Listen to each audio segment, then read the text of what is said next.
Dans cette vidéo, nous allons expliquer à quoi sert l'une des formules les plus importantes des probabilités conditionnelles, la formule de Bayes. Cette formule dit que si oméga p est un espace de probabilité, et si A et B sont deux événements de probabilité non nulle, alors la probabilité de A sachant B est égale à la probabilité de B sachant A fois P de A divisé par la probabilité de B. Avant d'expliquer à quoi sert cette formule, nous allons la démontrer. Et la démonstration est très simple en utilisant la définition des probabilités conditionnelles. D'une part, on sait que P de A sachant B, c'est égal à P de A inter B divisé par P de B. D'autre part, on sait que P de B sachant A, c'est P de A inter B divisé par P de A. Et donc, nous, on va exprimer en fait P de A inter B en fonction de P de B sachant A et P de A. On a P de A inter B égale P de B sachant A fois P de A. Et en remplaçant ici P de A inter B par ce qu'on a trouvé ici, P de B sachant A, P de A, eh bien on démontre exactement la formule que l'on souhaite, la formule de Bayes. Alors expliquons maintenant à quoi sert cette formule. Elle sert à calculer des probabilités conditionnelles et en renverser le conditionnement. C'est-à-dire, on sait ce que vaut P de B sachant A, et on souhaite connaître P de A sachant B.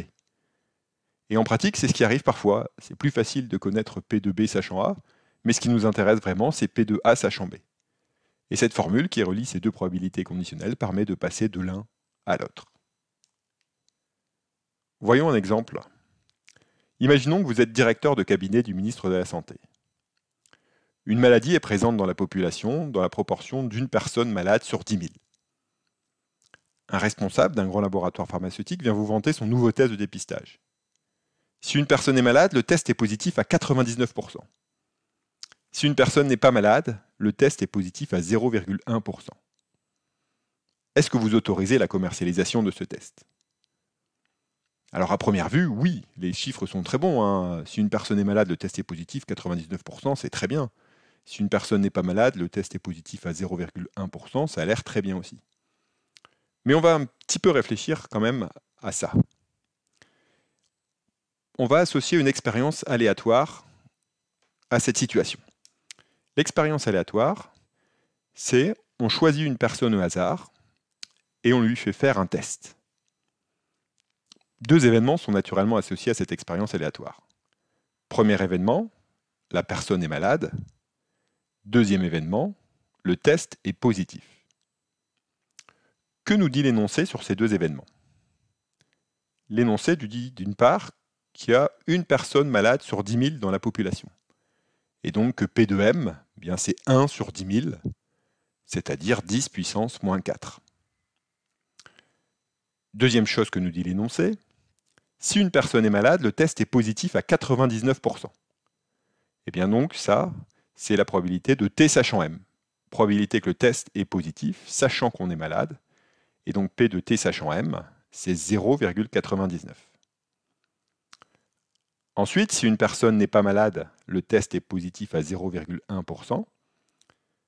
Eh bien ça c'est P de T sachant M bar, la personne n'est pas malade. P de T sachant M bar égale 0,001. Mais en fait, nous, ce qui nous intéresse, c'est pas ça. Parce qu'en fait, quand on choisit une personne au hasard, on ne sait pas si elle est malade. Mais, en lui faisant faire le test, on sait si le test est positif ou pas. Et nous, donc, ce qui nous intéresse, c'est de savoir si la personne est malade, sachant que le test est positif. Nous, ce qui nous intéresse, c'est pas P de T sachant M, c'est P de M sachant T. Eh bien, on va calculer P de M sachant T à l'aide de la formule de Bayes.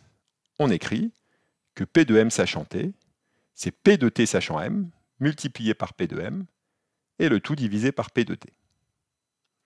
Alors P de T sachant M, il est donné directement par l'énoncé, c'est 0,99. P de M, on le connaît, c'est 10 puissance moins 4.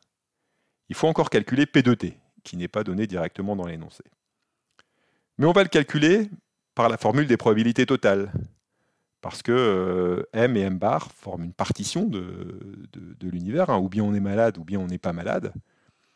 Et donc on sait que P de t, c'est P de t sachant m fois P de m, plus P de t sachant m bar fois P de m bar.